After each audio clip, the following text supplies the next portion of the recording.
Ready. Right. Hi Favel, Hi. welcome back to Perth. After receiving such high accolades for your first novel, Past the Shallows, did you find yourself under extra pressure to write your second book?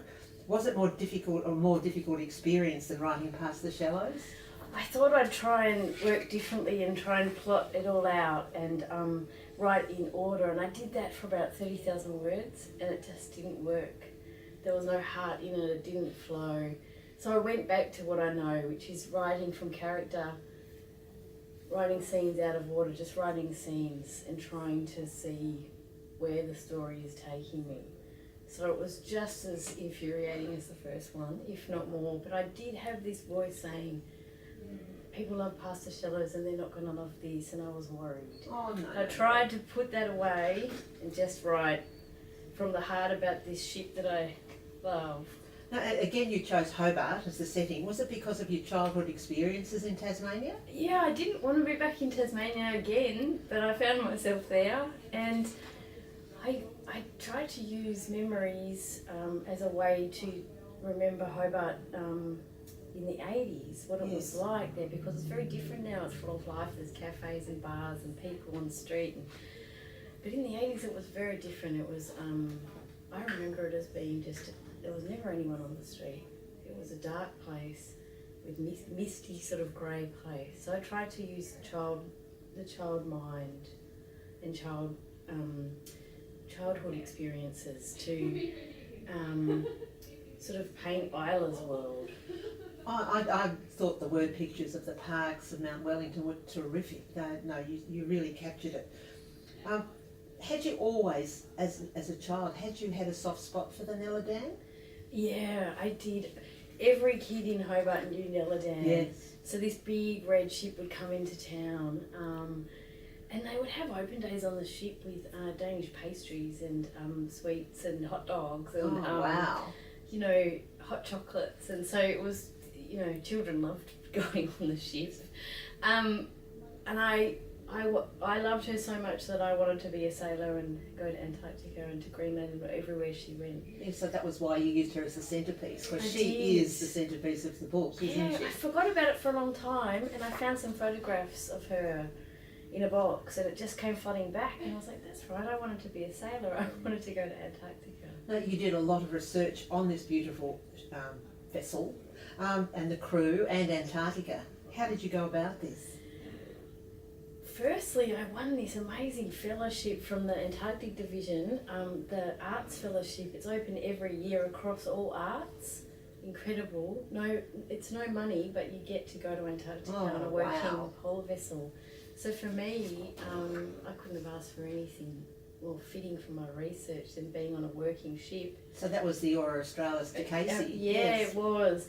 It must have been an amazing trip. It was fantastic, and I got to be that sailor that I wanted to be when I was a kid, and I got to do that for a month, and I loved it. Every day I'd wake up and put my hard yakka overalls on and my Bluntston boots and my hard hat, and they'd give me jobs that they didn't want to do, like cleaning and safety rounds and all different things, and I just loved it every day.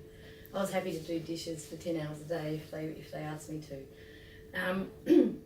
But I also got in touch with a lot of sailors who sailed on Nella Dan. I know, and at the end it was beautiful because you had some of their reminiscences at the end in their words. So it was beautiful. Yeah. Look, they love this ship. They think about her every day. Many of them would cry when we talk about her. But what was wonderful is these complete strangers would take me into their home, feed me Danish delicacies. We'd drink a lot, we'd laugh a lot and cry, and I now have friends all over Denmark and all over the world that have just shown me such kindness and given me their stories to hold while I was writing this book. Well, it must have been a two-way thing, because they would have felt absolutely wonderful that there was somebody from Australia who was wanting to write about their book. Oh, yes. I hope I've done their ship justice. And one really sad but lovely thing that happened is that one man that helped me out a lot with many stories of Nella Dan and his experience as a young man sailing on Nella.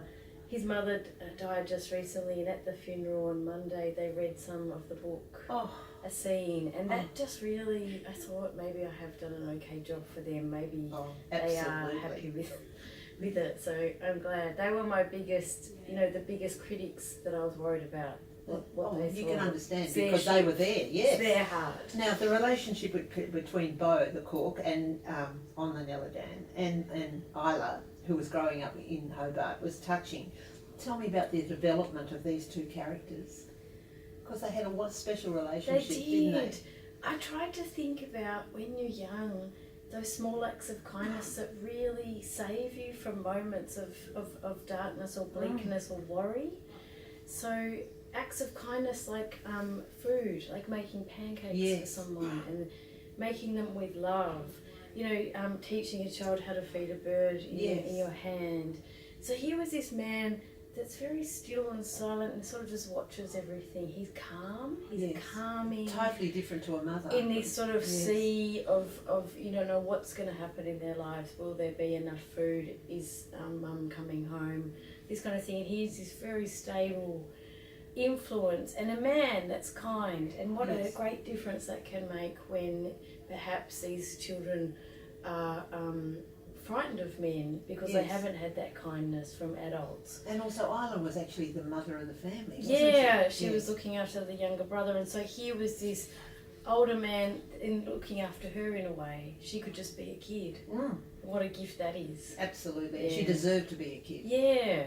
Now, I love the mention of the music throughout and the suggested playlist at the back. What gave you that idea? Look, the Neladan crew were really into music. Every single person had a tape player in their cabin. And when CD players came in, there was a big sort of rivalry about who had the CD players and who had the tapes. But what was funny was when CD players came out, there were only two CDs. One was The Wall by Pink Floyd and one was Dire Straits, I think Money for Nothing, that CD. So that was Money for Nothing was the sort of the crux of it, wasn't it? Yeah. So they talk about music, all of the crew talked about the music they listened to, and it was a great range of music. But then expeditioners would listen to music and sing, and sailors sing. And on Aurora Australis, I would often hear sailors singing to each other across the ship. Wow. One of the songs was Cat Stevens' Father and Son. Yes. There's Home by the Sea by Genesis is another one that's still sung. But it must have been really amazing, lovely. At night, because it really travelled at night. Yeah, absolutely. And music was a big thing. And in fact, I went to a Christmas party on Aurora. We didn't have any alcohol, but what we did have was a stereo, and there were about 30 people crammed into a cabin all dancing to Fleetwood Mac, and it was great.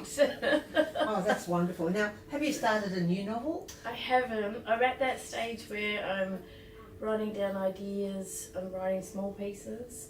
Usually novels for me grow out of a short story that isn't really a short story. I think it is, and then I think actually there's something here. Yeah, you can embellish this a lot. Yes. Yeah. So I've got some ideas, and hopefully now that I'm sort of finished this publicity tour, I've got time again to sit down and sit there with the work and do the work. Well, I shall really look forward to your next novel. Thanks for coming to Boffins today. Oh, my pleasure.